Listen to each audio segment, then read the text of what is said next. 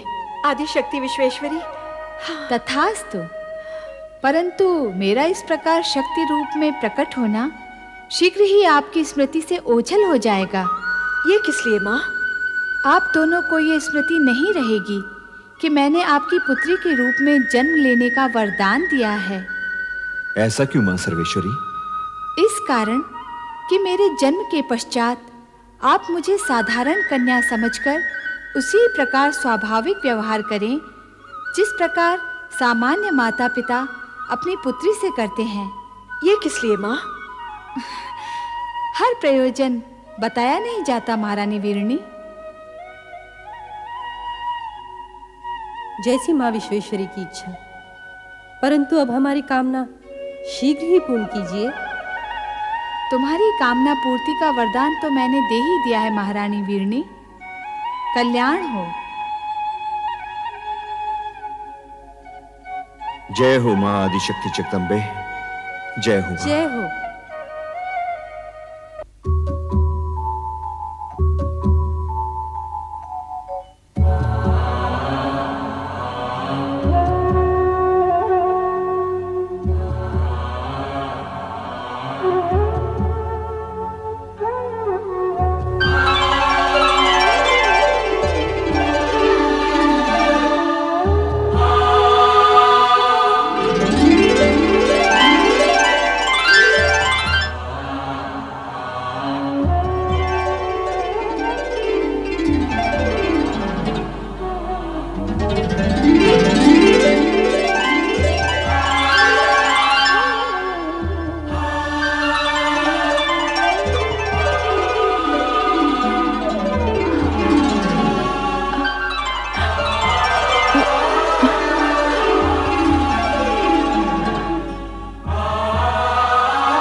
महारानी जी बधाई हो, बधाई हो।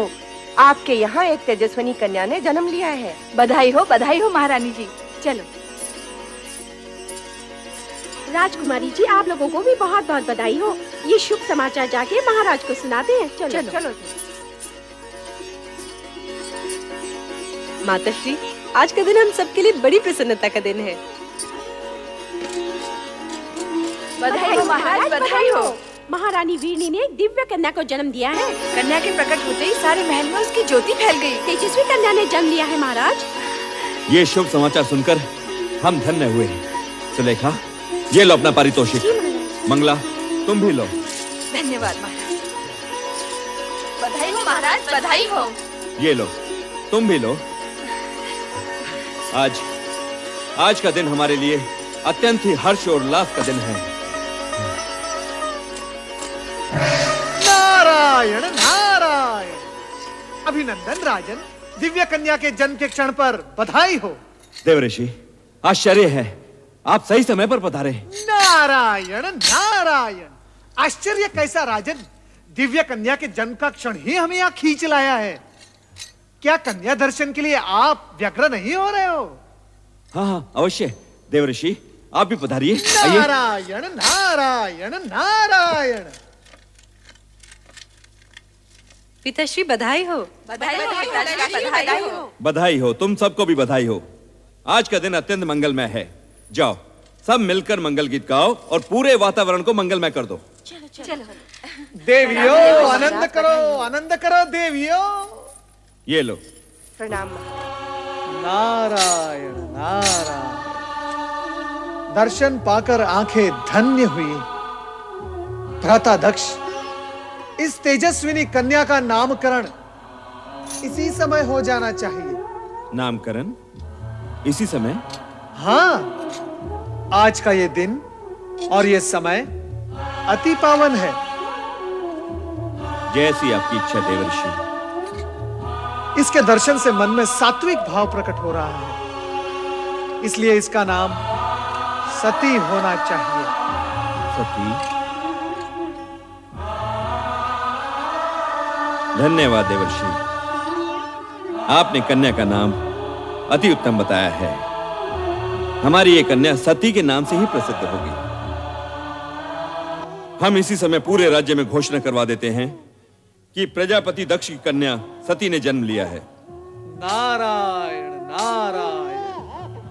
दक्ष कन्या सती की जय हो। दक्ष कन्या सती की जय हो। दक्ष कन्या सती की जय हो।